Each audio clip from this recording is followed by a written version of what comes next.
कंधमाल जिला रायगिया ब्लॉक सरकारी बालिका विद्यालय परिसर मध्य वार्षिक उत्सव पालित हो जाइछि। प्रधान शिक्षक श्री सरोज कुमार साहू अध्यक्षतार आयोजित यह कार्यक्रम में ब्लॉक अध्यक्ष श्रीमती रीना प्रधान मुख्य अतिथि भाव जोगदे प्रदीप प्रज्वलन कर कार्यक्रम शुभारंभ करथिले।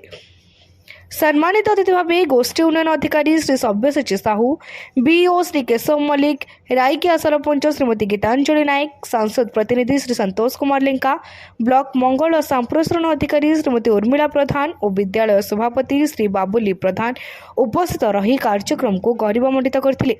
कृति छात्री मानकु अतिथि मानक द्वारा पुरस्कार वितरण करा जायतिला।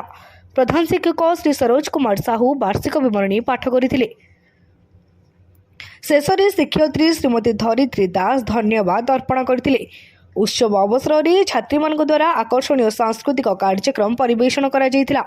एही वार्षिक उत्सव में विद्यालय समस्त शिक्षक शिक्षयित्री अणशिक्षक कर्मचारी सहयोग करथिले। रायगियारू नृसिंहचरण दास को रिपोर्ट, तीर्थक्षेत्र लाइव।